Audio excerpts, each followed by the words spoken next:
What is up guys, for today's video nga may content na naman tayo for today's video.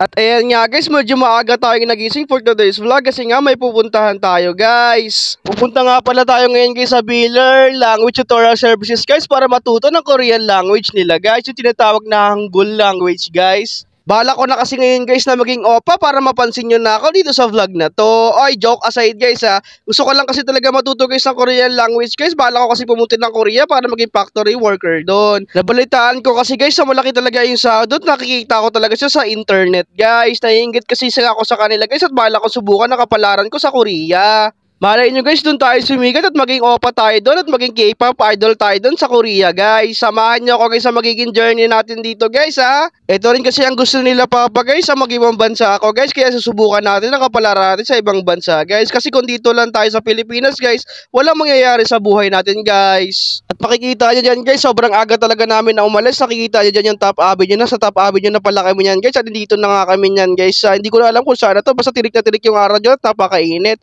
Tamang chillax nga lang ako dito guys. So patawa-tawa lang yan pero naiinitan na yan guys. At dito nga sa part na to guys, sinayos namin ni Papa yung GPS papunta ron sa Villern Tutorial Language guys. Ayan nga guys, so kasi nawawala na kami dito, hindi namin alam kung saan yung pupuntahan namin. At maya maya nga lang guys, andito na ako sa eskwelahan ko guys, nagpangarap ko talaga matutunan ng Korean language guys. Ito na nga guys ang room natin guys. So, ayan nga pala guys, orientation natin for today's video. Kaya nga pala nagdala ako ng panyo guys kasi medyo sinisipon-sipon pa tayo dyan guys. So baka kasi tumulo yung uhog ko dyan. Ayan nga pala si Servin guys. So yung magtuturo sa atin ng Korean language guys. Katatapos ko lang pala mag-attendance dito guys. At sinagbigyan tayo ng Servin dito guys ng module natin guys na gagamitin natin at pag-aralan natin ito sa bahay guys. Hindi ko na nga pala binidyoan yung orientation guys. So nakinig na lang ako guys. Pinauwi na nga pala kami dito ni Servin guys. So ito nga pala yung magiging klase natin kung sakasakali lang guys. Shoutout nga pala kay ate guys kung napapanood naman to. Bahala ko nga pala dito guys mag-LRT kasi tingnan natin kung kaya ko ba mag-commute papunta sa bahay. Medyo hindi nga pala ako gala guys at nawawala pa ako kaya sinamahan ako ni ate dito.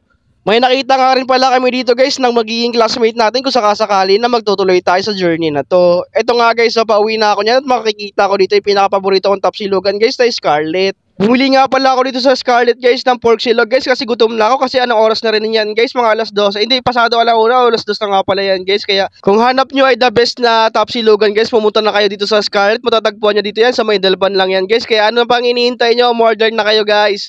At ito nga pala guys, so naka-order na ako kaya agad-agad na ako umuwi dyan guys.